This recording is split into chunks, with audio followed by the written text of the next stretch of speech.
Assalamualaikum warahmatullahi wabarakatuh. Waalaikumsalam.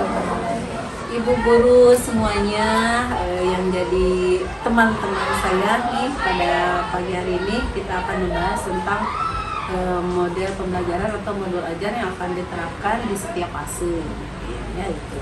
Modul ajar yang akan kita bahas hari ini, modul ajar itu adalah sesuatu model pembelajaran yang pastinya atau tentunya menyenangkan.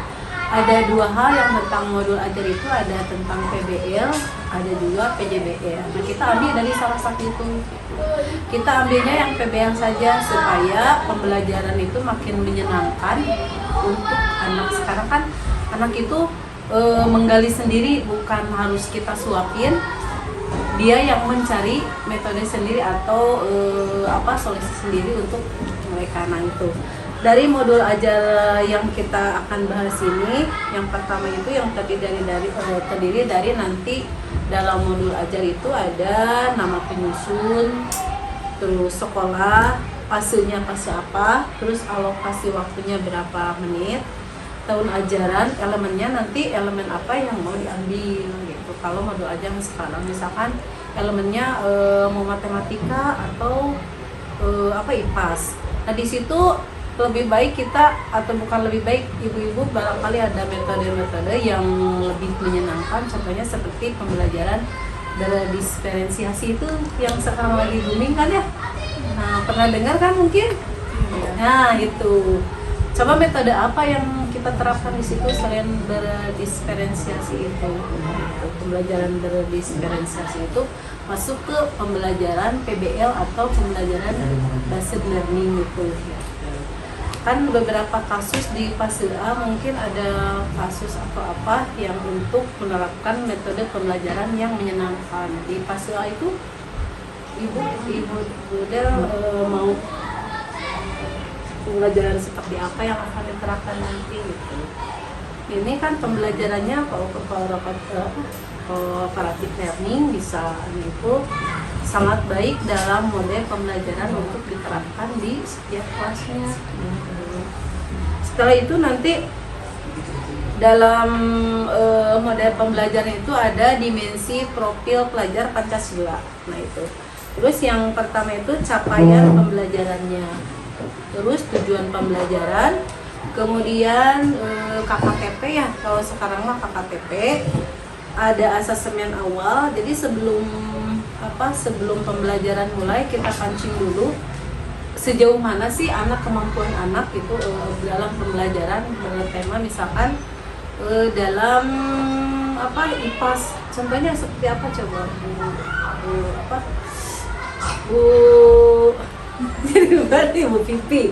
Pipi itu asesmen awal itu melalui pertanyaan gitu, sejauh mana kalimat pemantik mungkin kalimat pemantik seperti itu harus ada di setiap pembelajaran. Nanti masuk ke instrumen awalnya, itu instrumen awal, kemudian langkah-langkah kegiatan pembelajarannya seperti apa, ada kegiatan pendahuluan. Kalau dulu itu seperti itu ya kan, di RPP kegiatan pendahuluan, kegiatan inti, kegiatan penutup itu tetap ada, tapi di bagian langkah-langkah pembelajarannya.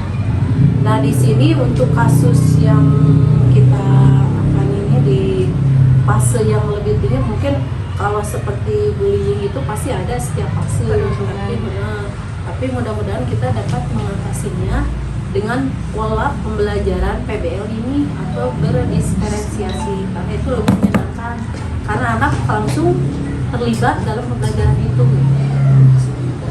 Metode apa lagi nanti yang akan diterapkan di fase A, fase B, atau fase C? Kalau di kelas fase A, kelas 1 gimana? Kalau di fase A mungkin bullying paling menyisipkan di pelajarannya, Bu. Terkait konten mungkin tidak ada ya terkait dengan modul ajar, paling mengaitkannya dengan memasang poster di dinding kelas, terus membuat lagu anti bullying, dan mencontohkan bahwa katakan tidak pada bullying. Mungkin di fase A seperti itu. Karena di fase ama mungkin jadi bukan mungkin lagi setiap pembelajaran itu harus disisipi dengan nyanyian supaya lebih mantap. Sama ya di fase atas juga sama. Fase B ya. Itu pasti sama gitu. Karena anak-anak itu bakal lebih ngingat daripada yang kita apa yang dia lihat, apa yang dia dengar, apa yang dia lakukan, pasti ingat itu. Kalau di fase B itu sama aja sama ya. Ada saran yang lain mungkin dari ibu guru yang ibu mungkin ada saran? Ya Bu, saya boleh nih. Saya kan kebetulan dari fase cek nih perwakilan. Kalau fase cek kan anak-anaknya sudah lumayan agak besar ya Bu ya, dia sudah agak mengerti lah gitu untuk yang bullying itu sebenarnya tidak boleh gitu. Nah, sama kayak tadi yang melanjutan dari fase A yang membuat poster itu, sama mungkin kalau misalkan di fase C karena anak-anaknya sudah mulai besar dan sudah mulai mengerti, jadi kalau misalkan di fase C saran saya mah disosialisasikan gitu Bu posternya bahwa ini loh bullying itu seperti ini, dampaknya seperti ini. Jadi pengenalan ke adik-adik kelasnya, kemudian pengenalan ke teman-temannya supaya mereka lebih paham kalau bullying ini apa sih artinya, kemudian apa sih ciri-ciri anak yang terkena bullying, terus gimana penanganannya dengan poster yang dibuat. Jadi keliling ke kelas-kelas gitu sih Bu, paling kalau dari saya. Ini juga berkaitan Bu materinya dengan bahasa Indonesia, kemudian berkaitan juga dengan pendidikan Pancasila di norma kesusilaan. Nah, Ya. nanti harus di penguatan dari hal keagamaan mungkin ya, nanti dari guru bidangnya gitu, bahwa hal bullying itu tidak boleh, apalagi sudah diterapkan dalam Al-Quran itu bahwa hal bullying itu sangat dilarang.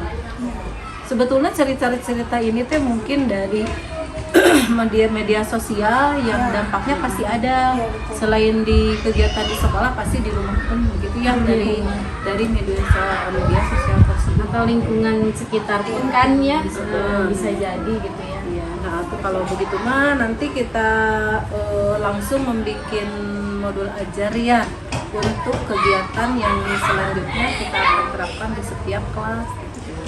Mudah-mudahan ini lebih bermanfaat lagi dan kita lebih kompak lagi di sini ya Bu ya, untuk mengatasi semua hal. Anak itu kan anaknya fitrah ya, dari Allah udah dititipkan sama orang tua, terus dititipkan ke kita yang lebih tanggung jawab. Mungkin kalau semuanya dari pagi sampai siang itu kewajiban kita untuk melayani mereka. Insya Allah ini menjadi ibadah kita untuk bekal nanti ya Bu ya. Oke, kita lanjutkan aja untuk membuat modul ini. Oke, siap ya. Terima kasih, semangat ya Bu. Kita buka laptopnya ya.